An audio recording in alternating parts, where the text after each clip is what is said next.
4 pelotones de 8 hombres cada uno, 2 de ellos comandados por mujeres, apoyados por francotiradores y unos 30 agitadores, entró abriendo fuego por la puerta principal del Regimiento de Infantería número 3 de La Tablada.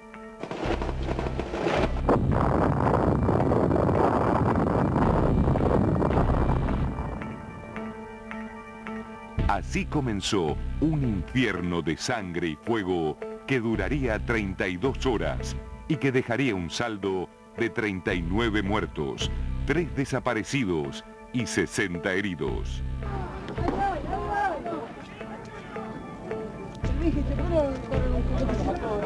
¡Ambulancia! ¡Ambulancia! A las 5:30 de la mañana del 23 de enero de 1989, el camionero Raúl Soria se disponía a comenzar con su reparto de gaseosas, cuando de pronto se quedó petrificado al ver que varios autos lo interceptaban. Hombres armados lo encañonaron y sin darle ninguna explicación, se llevaron el camión. Minutos después, el camión avanzaba a toda velocidad con sus nuevos ocupantes, seguido de atrás por 7 autos. Su destino, el Regimiento de Infantería número 3 de La Tablada. Dentro de esos autos, tratando de dominar sus nervios, viajaba un grupo de hombres y mujeres, integrantes de una pequeña agrupación de izquierda llamada Movimiento Todos por la Patria. Entre ellos iban algunos exguerrilleros del ERP, el Ejército Revolucionario del Pueblo, pero también había un albañil, varios estudiantes, un zapatero, un asistente social, una contadora, un periodista y un obrero metalúrgico. La mayoría vestía ropa común, menos algunos que iban con uniforme militar y con la cara pintada. Todos estaban fuertemente armados. Eran las 6 de la mañana, cuando el conscripto que estaba de guardia vio azorado cómo el camión de gaseosas atropellaba violentamente el portón de la entrada número 1 del regimiento. Detrás del camión entraron los 7 autos. Comenzaba el infierno. Comenzaba la locura. Así porque la entregaba a las 7:30 y a las 6:30 de la mañana lo llaman, una vecina de ahí de Tablada, con acento italiano, y atiende directamente el teléfono. Y le dice que había lo que estaba sucediendo, que por favor fueran. Así fue que tomó el coche, el patrullero fue, y cuando llegó creyendo que pues, ya podía ser problemas internos, entró con los brazos abiertos y lo llamó a la reflexión. Pero salió una mujer y a 20 metros le dio el tacazo. A pocos metros del portón destruido, los invasores abandonaron sus transportes y se desplegaron por los jardines que rodean y comunican a las barracas del regimiento. La sorpresa fue favorable a sus propósitos y coparon la unidad. En ese momento ya se podían observar los cadáveres de 2 guerrilleros que estaban cercados a la alambrada y los cuerpos sin vida del subjefe de la unidad y el de un mayor. Sobre el césped había regados infinidad de panfletos firmados por el nuevo ejército argentino. Eran los mismos que se habían tirado en otros puntos de Buenos Aires. Los panfletos terminaban diciendo: ¡Viva el coronel Seineldín! ¡Viva el teniente coronel Rico! ¡Viva la patria!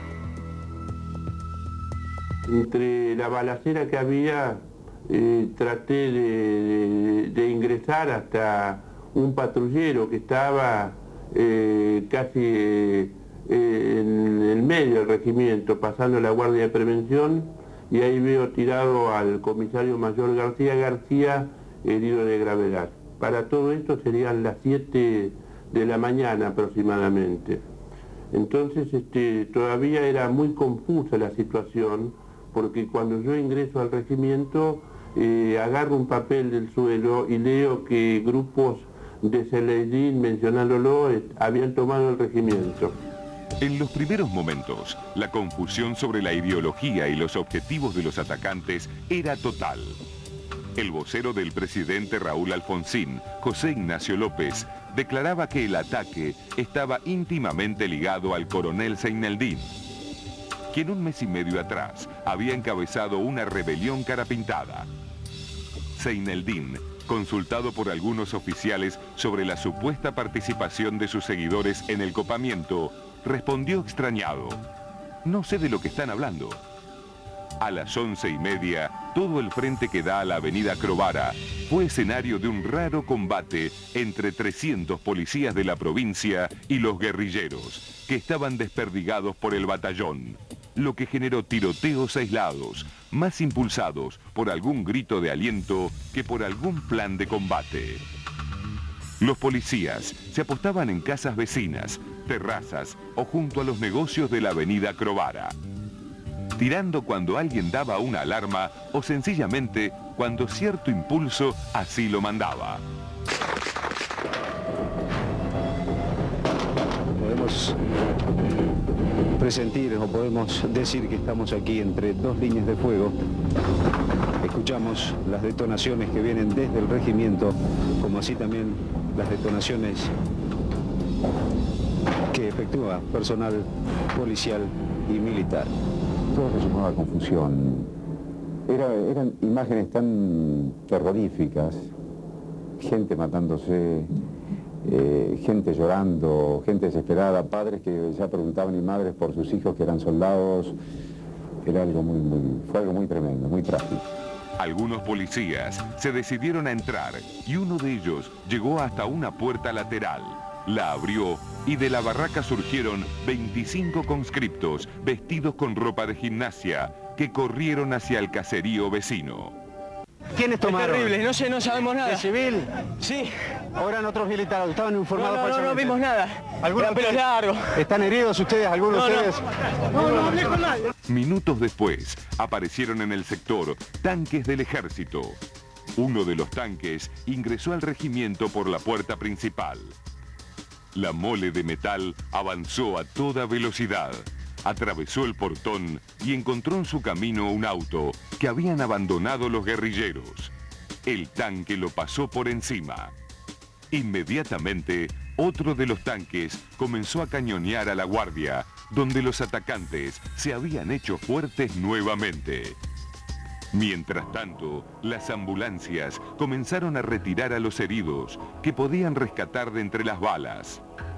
La guardia del Hospital de la Matanza recibió a los primeros heridos. Tomasa Cerda llegó con una herida de bala en un glúteo. Tomasa estaba colgando la ropa recién lavada en su casilla de Ciudad Evita, próxima al regimiento, cuando fue alcanzada por una bala perdida. También llegó el cuerpo sin vida del conscripto Roberto Tadías. Su hermano había muerto en 1982 cuando cumplía el servicio militar en la Guerra de las Malvinas. El pasto reseco por el sol de verano comenzó a incendiarse. Entonces se pudo observar cómo los cadáveres de algunos guerrilleros tendidos en el suelo se iban calcinando lentamente. A esa altura de los acontecimientos ya se había identificado a uno de los primeros atacantes muertos. Era José Luis Caldú, un ex integrante del Ejército Revolucionario del Pueblo. Ya no había dudas de que el ataque había sido organizado por un grupo de ultraizquierda. Los atacantes pertenecían, hasta ese momento inofensivo, Movimiento Todos por la Patria. Pero, ¿por qué estos hombres y mujeres, con los más diversos orígenes y ocupaciones, habían decidido copar un regimiento militar? ¿Qué los llevó a cometer semejante locura? Unos meses antes, el movimiento Todos por la Patria se había dividido. La incorporación del ex jefe del ERP, Enrique Gorriarán Merlo, quien en los años 70 se destacó por realizar violentas acciones armadas, había causado una puja interna y la facción encabezada por Gorriarán Merlo había ganado. Pero, ¿quién era este personaje calvo y avejentado que desentonaba visiblemente con la juventud de la mayoría de los integrantes del MTP. Bueno, lo que quise hacer, no yo, sino todos los compañeros que participamos ahí, fue frenar las presiones militares a las cuales el gobierno estaba cediendo permanentemente. Según declaraciones de miembros del movimiento Todos por la Patria, ellos habían recibido la información confidencial de que los Carapintadas estaban por organizar un cruento golpe de Estado. Su intención era ganarles de mano, haciéndole creer a la gente que el Regimiento 3 se había sublevado y que el movimiento Todos por la Patria había evitado este levantamiento, generando así una pueblada encabezada por los miembros victoriosos del MTP. Para eso se apoyaron con los panfletos que respaldaban a Zaineldin y por algunos guerrilleros que iban vestidos como carapintadas. La resolución final del ataque se tomó en la noche del sábado 21 de enero, en una quinta de Moreno. Los atacantes fueron en sus propios autos y con sus documentos. Después de la batalla, en la mochila de un guerrillero muerto, se encontraron cassettes, libros y un esquema del operativo con los apodos y nombres de pila de los participantes y sus funciones. En sus mochilas le encontraron sándwich. Entonces uno se pone a pensar, pero si van a tomar un cuartel, ¿es posible que una persona o un guerrillero preparado concienzudamente se lleve sándwich en su mochila como si se fuera un picnic? ¿Tenían los atacantes conciencia de lo que iba a pasar? En general, las armas eran bastante viejas y daban la impresión de haber estado enterradas. La madera de las culatas estaban llenas de tierra y algunas habían sido reparadas con piezas caseras. También llevaban equipos de comunicación. Bueno, tenemos una dificultad técnica. Avísenme cuando están y si no vamos con el otro, Bueno, tranquilícense, está todo no es todo tan grave. Otro de los temas que tenemos, ahora vamos a ver qué problema técnico tuvimos, otro de los temas que tenemos para hoy tiene que ver con una historia que si la tenemos en puerta le pediría al señor director si la podemos poner, y si no, la vamos contando y después la ponemos. ¿Está ok lo de Morena Pearson o no? ¿Sí? Bueno, entonces después vamos viendo que tenía el otro tema, así lo damos. Esta es la historia. Morena Pearson fue asesinada por Daniel Bellini. Daniel Bellini es un hombre que tenía antecedentes penales, falsificador, entre otras cosas. Y era dueño de Pinar de Rocha. Es dueño todavía de Pinar de Rocha, creo, ¿no? Calculo. Es dueño de Pinar de Rocha. Morena Pearson, una chica muy joven, muy bonita, aparentemente en algún momento quería liberarse de esa atadura del casamiento y, según la resolución de los jueces, Daniel Bellini fue quien la mató. Y todo indica que fue realmente quien la mató.